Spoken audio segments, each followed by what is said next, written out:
भगवान के परम भक्त थे केशवदास। क्या नाम था? केशवदास। एक बार कहीं कथा में बैठे थे। वो कथा में वक्ता ने ऐसी बात कही कि जीवन में कमाई कहां लगाई जाए तो सार्थक मानी जाती है। आपने जो भी कमाया, वक्ता बोले कि अगर वो संतों की सेवा में लगा दिया जाए तो जितना अंश संत सेवा में लगता है उससे ठाकुर जी बड़े प्रसन्न होते हैं, वो सार्थक माना जाता है, वो पुण्य मान। तो केशवदास जी ने ये बात सुनी कि भैया संत सेवा करनी चाहिए, उसमें जो धन लगता है वही सार्थक माना जाता है। अपनी पत्नी से कह दिया, देवी देखो हम जो भी कमाते हैं ना, उसका जो भी अंश ठाकुर जी कृपा करेंगे हम संत सेवा में उसको प्रस्तुत करेंगे, तुम राजी हो? पत्नी बोली हाँ हम राजी हैं। बंधुओं, भगवान केशवदास जी की जो पत्नी थी वो बिल्कुल योग्य थी। उसने कहा आपकी जैसी इच्छा, आप कहेंगे संत सेवा होनी चाहिए तो होगी। इतना धन नहीं कमाते थे, बहुत अल्प सी धन कमाते थे कि बस दिन रात भोजन हो जाए बस, लेकिन संत सेवा का प्रण ले लिया। पत्नी का साथ लेकर के जो भी धन कमाते थे उससे बढ़िया प्रसादी बनाते, संतों को निमंत्रण देते, घर पर संत आते प्रसाद पाते। भगवान की दया से इतना ही प्रसाद बनता कि संत जन पा लेते, उनके लिए नहीं बच पाता था। तो दोनों क्या करते, जो संतों की शीत प्रसादी होती थी उसी को इकट्ठा करते, उसी को पा लेते। कभी कभी वो मिल भी नहीं पाती थी। अब संतों से थोड़ी कहेंगे कि छोड़ जाना थोड़ा, वो बेचारे प्रेम से पाते थे तो कई बार मिलता भी नहीं था, लेकिन संत सेवा बनने लगी। लेकिन ठाकुर जी बहुत दिन तक अनुकूलता रहने नहीं देते। तो केशवदास जी सेवा करते थे। अब धीरे धीरे क्या हुआ, उनका धन जो था खत्म होने लगा। अब सेवा के लिए धन नहीं बचा। उन्होंने कर्जा लेने का मन बनाया कि मैं कर्जा ले लेता हूं, संत सेवा नहीं छूटनी चाहिए। अब बेचारा कोई धनवान नहीं होता, सामान्य होता तो उसको कोई कर्जा भी नहीं देता। बाजार में निकल गए कर्जा लेने के लिए कि कोई हमें थोड़ी सी सेवा कर दो तो हम संत सेवा करेंगे। किसी ने भी उनको देने से मना कर दिया। लेकिन एक चतुर व्यापारी था, जब ये गए उसके पास, बोले आप जो कहेंगे हम ब्याज सहित आपको वापस कर देंगे, हमें थोड़ा सा धन दे दो, संत सेवा करनी है। तो व्यापारी ने कहा ठीक है हम दे देंगे तुमको धन, लेकिन बदले में हमको ब्याज सहित धन नहीं चाहिए, एक सेवा कर दो हमारी। ये तो नाचने लगे, बोले आप जो कहोगे सो करूंगा। क्या करना है पूछा नहीं। हम आप सब लोग होते तो पूछते, भाई हम जितना धन ले रहे हैं उसके समान ही मेहनत करेंगे। बोले आप धन दे दीजिए, मैं संत सेवा कर रहा हूं, उसके बाद आ जाऊंगा, आप जो कहोगे करने को तैयार हूं।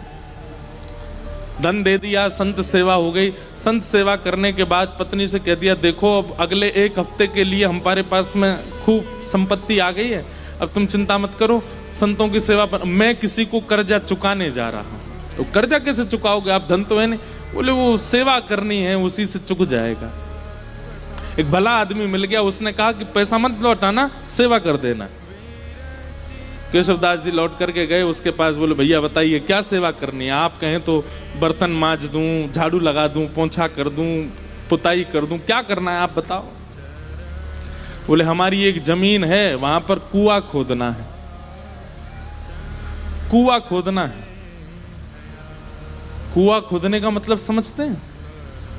कितनी गहराई में जाना पड़ेगा, जब तक जल ना आ जाए तब तक खोदते रहो, और जब वो जल निकलना प्रारंभ हो जाए उसके बाद भी कितने फीट अंदर तक खोदना पड़ेगा, फिर चिनाई करनी पड़ेगी, कुएं में पूरा उसको आकृति देनी पड़ेगी, फिर बहुत दिन तक जल खींचना पड़ेगा, सारा मतमैला जल निकल के जब बिल्कुल स्वच्छ जल आ जाएगा तब कुएं का निर्माण होगा। इतना तो धन भी नहीं लिया था उन्होंने जितना उनको सेवा दे दी, लेकिन प्रसन्न हो गए। जो आ गया, कहां जाना है बताइए। एक बार भी ये नहीं कहा कि आप ऐसी सेवा कैसे करा सकते हैं। पहुंच गए फावड़ा लेकर के और लगे। जैसे करते, निकालते, फेंकते, करते मिट्टी, तो वो एक गति जैसी बन गई थी। फावड़े चलने की आवाज, मिट्टी भरने की आवाज, फिर उसको दूर फेंकने, उसकी जो वो धुन बन गई थी, उसमें इतना उनको सुख मिलने लगा था कि वो राम राम जपते हुए ये करते थे। और उन्होंने नियम लिया कि ये मैं अपनी संत सेवा चुका रहा हूं, किसी से लिए थे मैंने धन संत सेवा, वो चुका रहा हूं। मैं नियम रखूंगा कि मैं इस पूरे क्रियाकलाप में संसारी बात नहीं करूंगा, केवल राम राम बोलूंगा। कुआं खोदते जा रहे हैं। 2-3 दिन बाद पत्नी को लगा ये कहां जाते हैं, सुबह के जाते हैं, रात तक आते हैं। पत्नी भी आ गई, संत सेवा करके आती थी। उसको कहते थे कि अब गहरा हो गया है, तुम मिट्टी में भर के दिया करूंगा, तुम फेंक दिया करना, और सुनो कोई संसारी अपवाद विवाद नहीं, केवल राम राम बोलना। उनका तो अच्छा भजन हो गया। बोले कि हम इतने प्रसन्न रहने लगे केशव दास जी, बोले भजन भी हो रहा है और मेरे पैसे भी चुक रहे हैं। वो व्यापारी बड़ा खुश कि हमारा तो इतना पैसा भी नहीं लगा जितना बड़ा काम हो रहा है। करते जा रहे हैं, करते जा रहे हैं, करते जा रहे हैं। पर कई बार बंधुओं, भक्तों को अपना यश खुद नहीं बनाना पड़ता, ठाकुर जी उनका यश बनाते हैं।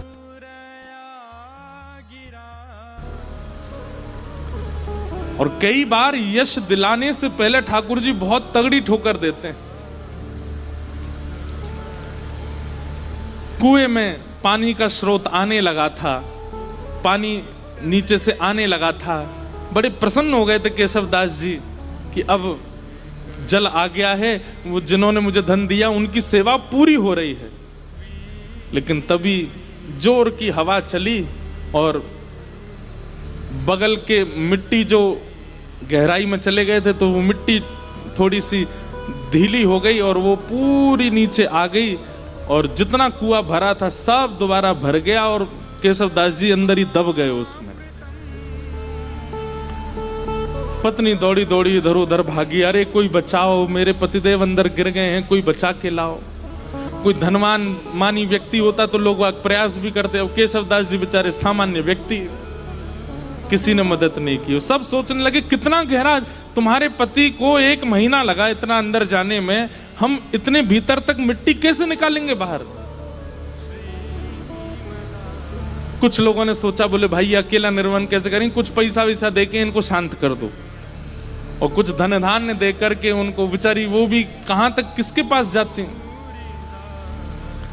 लेकिन रोज ठाकुर जी से प्रार्थना करती, मेरे पति ने कभी कोई गलत क्रिया नहीं की, आपके नाम का आश्रय लिया, संत सेवा की, नाथ आप ऐसा अनहित नहीं कर सकते उनके साथ। 1 महीना व्यतीत हो गया, मृतक घोषित हो गए केशव दास जी। 1 महीना बाद जहां वो कुआं खोदा जा रहा था, अब तो वहां पे कुआं खोदने का कोई प्रश्न नहीं उठता था। लोगों ने कहा कि इसमें तो आदमी मर गया, भीतर अब कुआं मत खोदना यहां पे। लेकिन लोग बाग जब वहां से निकलते थे तो वो एक मिट्टी का टीला बन गया था, तो जब वहां से निकलते तो राम नाम धुनी सुनाई देती। और राम नाम धुनी केवल राम राम करती हुई सुनाई नहीं देती, साथ में झांझ, मंजीरा, करताल, सारंगी आदि आदि वाद्य भी सुनाई देते, जैसे मानो कोई उत्सव महोत्सव चल रहा हो। आते जाते लोगों को लगता शायद पास के गांव में कीर्तन चल रहा होगा। लेकिन जब 10-15 दिन तक अखंड नाम धुनी सुनाई देने लगी, पास के गांव में जाकर के देखा कोई उत्सव नहीं है, तब बोले शायद यही कुछ है। तभी एक राजा को यह बात पता चली। उस राजा ने अपने सैनिकों को लगवा करके पूरी मिट्टी निकलवाई वहां से, और भीतर जाकर के जब देखा तो एक मट्टी का एक मानो जैसे कुंज जैसी बन गई थी, और उस कुंज के भीतर सुंदर पात्र में सुंदर प्रसादी रखी थी, और प्रसादी के साथ ही भीतर एक दिया जल रहा था, और वहां पर श्री केशव दास जी बैठ करके कीर्तन कर रहे थे। और उनके कीर्तन के साथ में वहीं के जितने जीवाणु आदि थे वे सभी मानो जैसे करताल, मंजीरा आदि ढोल बजा करके उनके कीर्तन को सार्थक कर रहे थे। ये देख करके सब हैरान रह गए। नाम का बल ये सामान्य बात नहीं है। नाम का आश्रय लेने वाला व्यक्ति कैसी भी परिस्थिति में हो, नाम सब सुलभ कराने की सामर्थ्य रखता है। ठाकुर जी के नाम में इतना बल है। Hello everyone and welcome to Upasana की।